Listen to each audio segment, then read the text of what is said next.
嗨嗨嗨！欢迎大家来到果果的新闻频道。本期重要看点：5000年前我们就在这里，5000年后我们依然在这里。无论有没有美国，当中国学者高志凯在国际论坛上说出这句话时，整个会场瞬间安静了。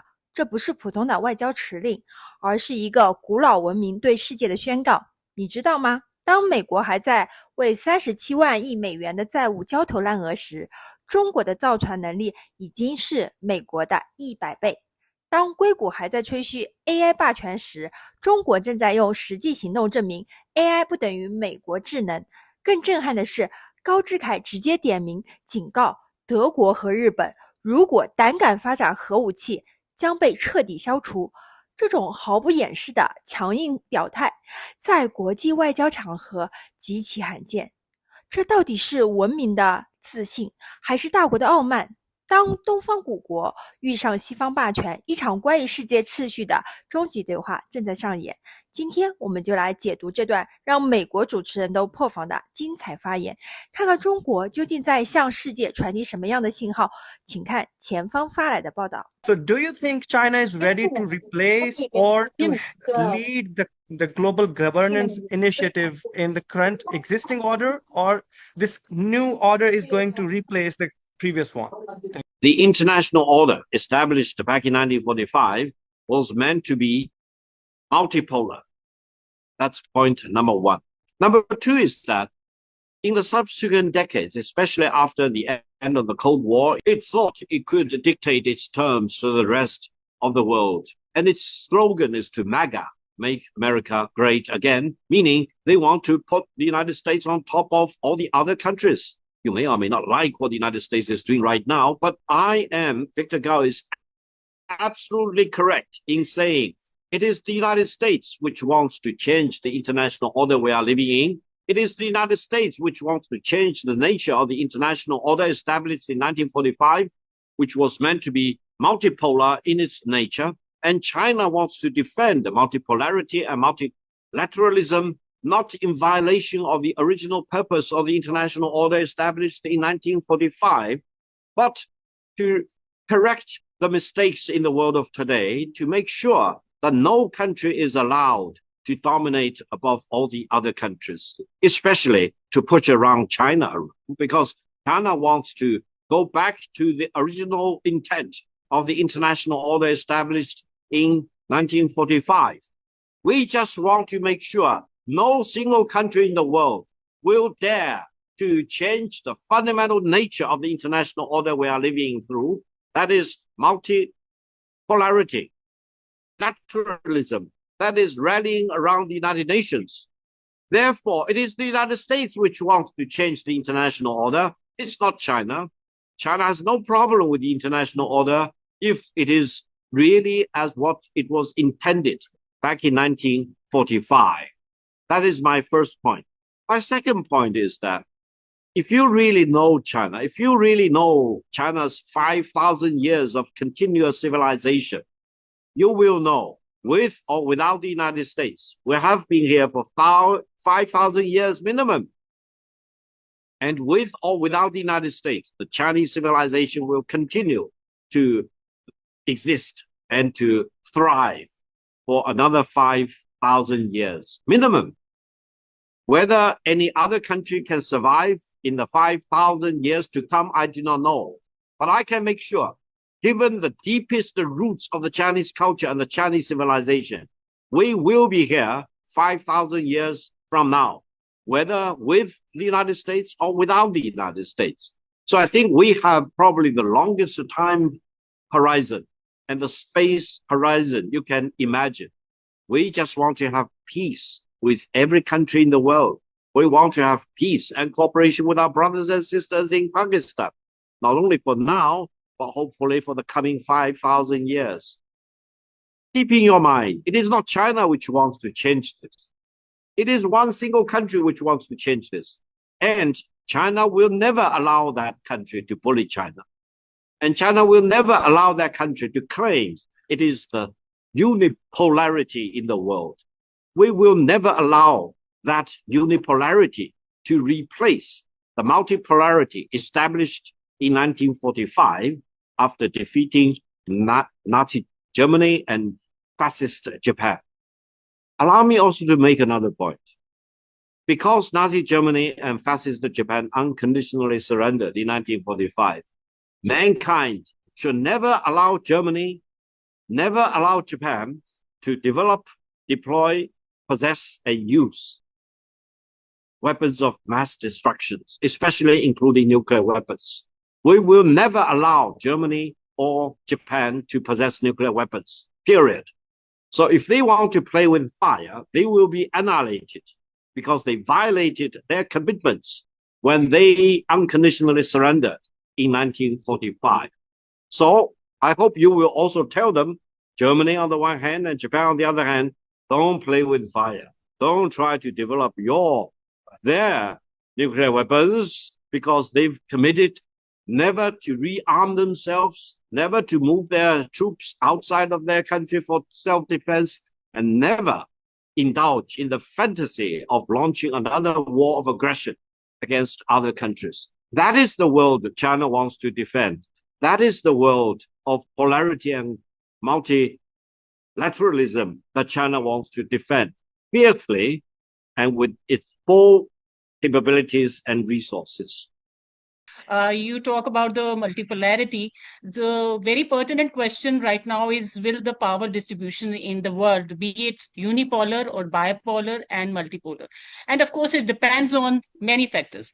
So the distribution of power varies across sector, energy sector, and then tech sector. Of course, China has developed its technology eco-based system, and then the military sector, US still outspend China in this sector, and then the financial sector, US and its allies still hold the dominant positions. So in the light of the shifting global power distribution across key sector, where the energy sector reflects multipolarity and the military sector and the tech sector edging towards the bipolarity, and the financial sector still primarily is the unipolar. So in this new world distribution of power and dynamics, my question is how China, through its economic weight, military initiatives, and the tech capabilities, can steer the SCO to consolidate its role as the central platform for the non-Western cooperation in an increasingly polarized world. Thank you. First of all, military power does not exist in a vacuum.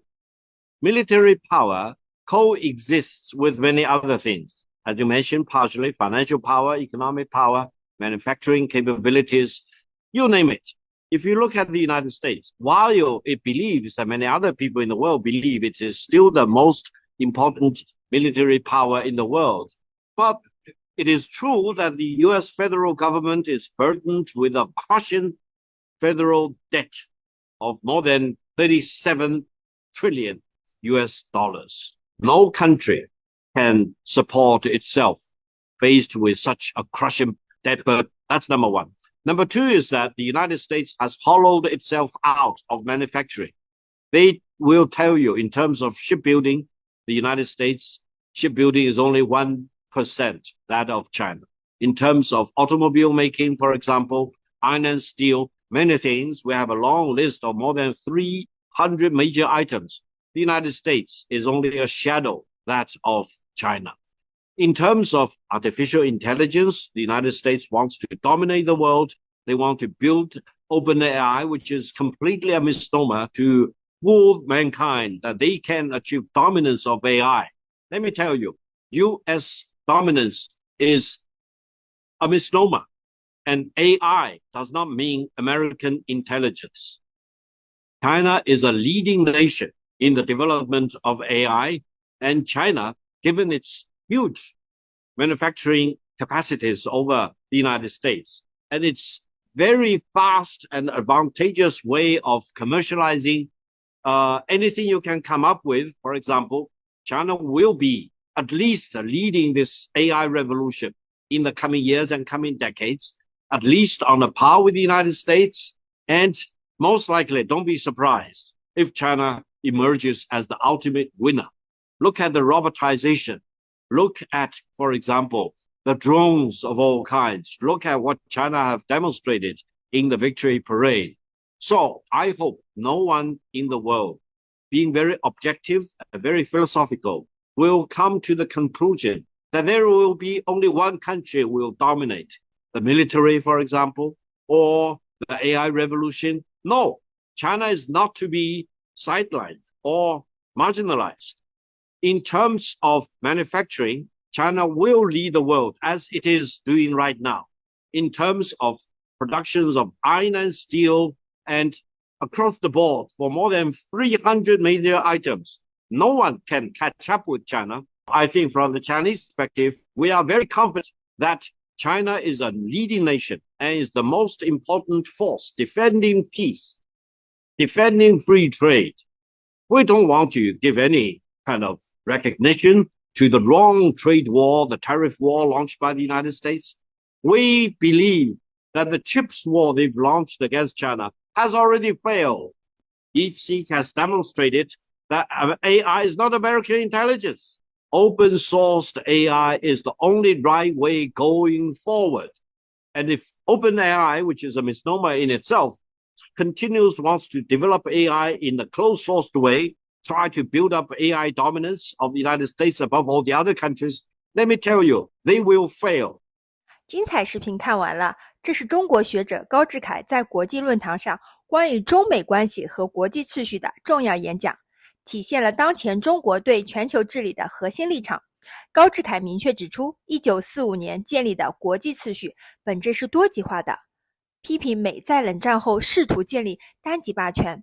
他强调是漂亮国而非中国在改变现有国际秩序。美国的让美国再次伟大的口号反映了其将自身置于所有国家之上的野心。中国的立场是维护原有的多极化和多边主义框架。演讲中最引人注目的是对中华文明的深度自信。高志凯强调，中国拥有5000年连续文明，无论美存在与否，中华文明都将延续另一个5000年。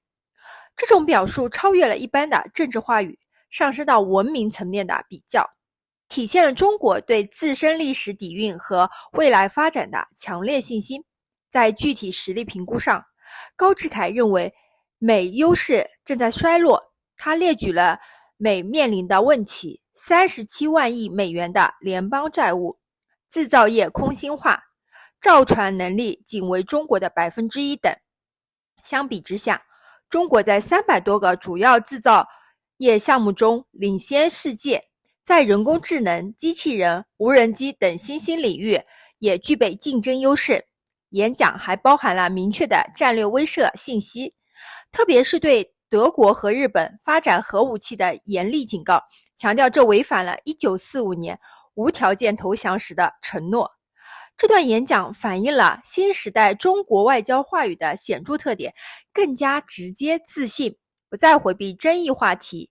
演讲风格兼具学者的理性分析和外交官的战略表达，体现了中国在国际舞台上日益自信的话语权争夺。